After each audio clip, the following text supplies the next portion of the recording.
पसंदीदा शो खबरों का सरपंच न्यूज पंच। जी हां, इस कार्यक्रम के जरिए हम आप तक पहुंच जाते हैं वो तमाम खबरें जिन पर रहती है हम सभी की नजर। लेकिन न्यूज पंच में सिर्फ खबर नहीं होती, क्योंकि उस खबर की होती है पूरी पड़ताल। साथ ही ग्राउंड जीरो पर मौजूद अपनी टीम से जानेंगे एक एक अपडेट, होगी हर खबर पर हमारी पैनी नजर। और आज न्यूज पंच के जरिए जिन खबरों पर होगी हमारी नजर, सबसे पहले उन खबरों से आपको कराते हैं रूबरू, जिसमें सबसे पहली और प्रमुख खबर है राज्यसभा से जुड़ी हुई। जी हां, जहां पर राज्यसभा में आज कामकाज नहीं हुआ, आज भी हंगामा देखने को मिला और साथ ही विपक्ष की किरकिरी भी आज देखने को मिली है। तो इस खबर पर विस्तार से बात करेंगे कि आखिर कैसे विपक्ष की किरकिरी हुई। साथ ही दूसरी खबर है संभल से जुड़ी हुई कि आखिर संभल मामले में दरअसल वकील को धमकी मिली है, लेकिन ये धमकी देने वाला कौन व्यक्ति है और क्यों ये धमकी दी गई है, वो आपको विस्तार से बताएंगे। इसके साथ ही जो तीसरी प्रमुख खबर है वो है बांग्लादेश से जुड़ी हुई। जी हां, जहां पर यूनुस सरकार यू टर्न लेते हुए नजर आई है और अब यूनुस सरकार ने कबूल कर लिया है कि हिंदुओं के खिलाफ हमले हुए हैं। तो ये है तीन प्रमुख खबरें और तीन प्रमुख खबरों पर अब विस्तार से बात करेंगे। इसमें सबसे पहले शुरुआत करेंगे पार्लियामेंट के साथ। जी हां, आजादी के बाद से लेकर भारत में कई पार्टियां सत्ता में आई और गई, सरकारें बदलती रहीं, लेकिन कभी भी संवैधानिक पदों पर किसी ने उंगली नहीं उठाई है। और भारत के इतिहास में पहली बार उपराष्ट्रपति को हटाने का नोटिस दिया गया है, जिसको लेकर आज राज्यसभा में एक बार फिर से हंगामा देखने को मिला।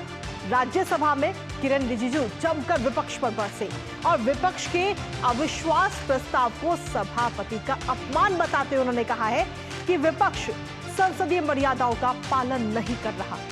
इसके साथ ही राज्यसभा की कार्यवाही आज जब शुरू हुई तब हंगामा हुआ, जिसके बाद कार्यवाही को 12 बजे तक स्थगित किया गया और फिर 12 बजे जब कार्यवाही दोबारा से शुरू हुई तो फिर से हंगामा हुआ और उसके बाद कार्यवाही को आज दिन भर के लिए स्थगित कर दिया गया। आखिर क्यों विपक्ष सदन में कामकाज नहीं होने दे रहा है? जगदीप धनखड़ से नाराजगी आखिर क्यों है विपक्ष को? क्यों विपक्ष के सभापति पर विश्वास नहीं है? जानेंगे इन तमाम सवालों के जवाब, लेकिन उससे पहले आपको सुनाते हैं कि विपक्ष के अविश्वास प्रस्ताव पर किरण रिजिजू आखिर कैसे हमलावर हुए। भारतीय लोकतंत्र में 72 साल बाद एक ऐसा किसान का बेटा उपराष्ट्रपति के पद में पहुंच करके इस देश को सेवा करने का काम किया है। इस राज्यसभा सदन का सभापति के रूप में पूरा देश देख रहा है किस तरीके से उपराष्ट्रपति महोदय ने इस सदन का गरिमा को रखा है। और हम शुरू से देख रहे हैं कि विपक्ष के लोग ना लोकतंत्र को मानते हैं, ना चेयर का गरिमा को ध्यान रखते हैं। आप लोगों ने, मैं नाम लेकर कह सकता हूं, टेलीविजन में बाहर जाकर के पब्लिक के सामने में उपराष्ट्रपति का नाम लेकर के आप लोग बेमतलब से आरोप लगाते हैं। आप लोग इस सदन का सदस्य होने का लायक नहीं है। तो ये तो किरण रिजिजू को आपने सुना, लेकिन इसके साथ ही जेपी नड्डा, पीयूष गोयल और रामदास अठावले का क्या कुछ कहना है इस अविश्वास प्रस्ताव पर, वो भी आपको सुनाते हैं। हमारे लोग इस बात को उठा रहे हैं कि सोरोस और कांग्रेस पार्टी की वरिष्ठतम नेतृत्व का क्या संबंध है और सोरोस और सोनिया गांधी, श्रीमती सोनिया गांधी जी का क्या संबंध है। यह देश के आंतरिक और बाह्य सुरक्षा का सवाल है और यह देश की संप्रभुता पर भी प्रश्नवाचक चिन्ह है। Congress party using George Soros and other international bodies due to which the country today is suffering. There are internal problems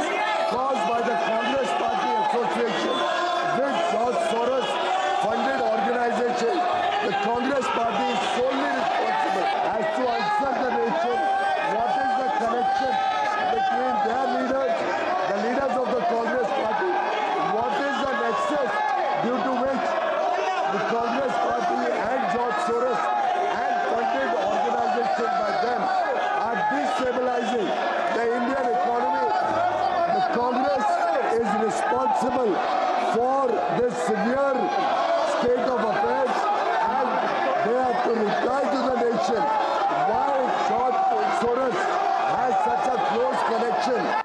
Rajya Sabha में माननीय उपराष्ट्रपति और राज्यसभा के चेयरमैन धनखड़ साहब के खिलाफ जो अविश्वास प्रस्ताव लाया है, ये बहुत बड़ी गलत बात है और अब विपक्षी दलों ने इस प्रस्ताव को पीछे लेना चाहिए। और मुझे लगता है कि ये अपने लोकतंत्र का अपमान है और हमेशा राज्यसभा के चेयरमैन ने मतलब दोनों साइड के लोगों को उतना ही मतलब वक्त दे दिया है और सबका तो सुना है। तो इस अविश्वास प्रस्ताव को लेकर लगातार बीजेपी हमलावर हो रही है, लेकिन साथ ही अगर हम देखें तो नंबर गेम में भी कांग्रेस या यूं कहें कि इंडी गठबंधन काफी पीछे है। उसके बावजूद भी आखिर किन आधार पर यह अविश्वास प्रस्ताव सभापति के खिलाफ लाया जा रहा है, ये सवाल कहीं ना कहीं बना हुआ है, जिसके जरिए कहीं ना कहीं कांग्रेस की किरकिरी भी हो रही है। इसी पर ताजा अपडेट ले लेते हैं। हमारे साथ में राजेश राज हमारे संवाददाता जुड़े, सीधा उन्हीं का रुख करते हैं। राजेश, पिछले कई दिनों से जब से संसद का सत्र शुरू हुआ है, राज्यसभा में कामकाज ना के बराबर देखने को मिल रहा है। आज की अगर हम बात करें तो आज भी कामकाज नहीं हुआ, आज भी पूरे दिन के लिए राज्यसभा को स्थगित कर दिया गया है। तो ऐसे में सवाल यही उठ रहा है कि आखिर कामकाज होगा या नहीं होगा, क्योंकि विपक्ष लगातार हंगामा कर रहा है। राजेश, देखिए, विपक्ष का रवैया जो है वो कृतिका है। ये पूरे शीतकालीन सत्र की अगर बात करें तो इस शीतकालीन सत्र में उनका रवैया बहुत ही असंतोषजनक रहा है और आपने देखा कि शुरू से लेकर अब तक कि कोई भी ठोस विधायी कार्य जो है वो अब तक नहीं हो पाया है। खासकर राज्यसभा की अगर बात करें तो राज्यसभा का पूरा जो विंटर सेशन का जो अब तक का कार्यकाल रहा है वो लगभग वॉश आउट हो चुका है। रेल मंत्री अश्विनी वैष्णव लोकसभा में रेल संशोधन विधेयक का जवाब दे रहे हैं, वहां पर थोड़ी चर्चा हो भी पाई। आज पहली बार क्वेश्चन आवर का संचालन भी लोकसभा में हो पाया। लेकिन अगर राज्यसभा की बात करें तो राज्यसभा में विपक्ष के द्वारा लगातार हाय तौबा मचाया जाता रहा है और जिस तरीके से अडानी के मसले पर, कभी संभल के मसले पर, तमाम मुद्दों को एक साथ कर कहीं न कहीं कांग्रेस ने मुद्दों को डाइल्यूट करने की कोशिश की और शायद यही वजह थी कि सदन के बाहर आकर प्रियंका गांधी कहती हैं कि किसानों की समस्या को ध्यान भटकाने के लिए विपक्ष जो है, सत्ता पक्ष जो है वो चर्चा कराना नहीं चाह रहा है, जबकि सत्ता पक्ष का साफ कहना है कि जो देश के बुनियादी सवाल हैं, जो बुनियादी मुद्दे हैं, उन मुद्दों से ध्यान भटकाने के लिए अविश्वास प्रस्ताव को लाने की कोशिश की गई है या फिर अडानी या संभल जैसे मुद्दों को उठाने की कोशिश की गई है। जनहित से जुड़े हुए जो मुद्दे हैं कृतिका, उन मुद्दों पर सत्ता पक्ष की भी तैयारी है कि वो चर्चा कराए और चर्चा कराने के बाद उस पर जो बहस का निष्कर्ष निकले उससे कहीं न कहीं देश को लाभ मिले। लेकिन अभी तक विपक्ष जिस तरीके से अविश्वास प्रस्ताव लाकर जगदीप धनखड़ को घेरने की कोशिश कर रहा है, वो उससे सत्ता पक्ष के जो तमाम बड़े नेता हैं वो आंदोलित हैं। और आज आपने देखा कि किस तरीके से संसदीय कार्य मंत्री ने सदन के भीतर अपनी नाराजगी जताई। वहीं पर बीजेपी के राष्ट्रीय अध्यक्ष और राज्यसभा में नेता सदन जेपी नड्डा ने भी जोरदार तरीके से राजेश कांग्रेस का विरोध किया और कहा कि उनके जो रिश्ते हैं उन रिश्तों का खुलासा करें और विदेशी फंडिंग पर कांग्रेस जवाब दे। लेकिन साथ ही सवाल ये भी उठ रहा है कि विपक्ष की किरकिरी हो रही है अविश्वास प्रस्ताव को लेकर, क्योंकि राज्यसभा में अगर हम आंकड़ों की बात करें तो नंबर गेम की अगर हम बात करते हैं तो बहुमत भी नहीं है इंडी गठबंधन के पास में। उसके बावजूद भी ये अविश्वास प्रस्ताव लाकर आखिर कांग्रेस क्यों अपनी किरकिरी करा रही है? देखिए, निश्चित तौर पर बिल्कुल आपने सही कहा। राज्यसभा का जो वेबसाइट है वो वेबसाइट के अनुसार अभी जो वर्तमान में राज्यसभा की जो स्थिति है, जो स्ट्रेंथ है, वो 231 सांसदों की है।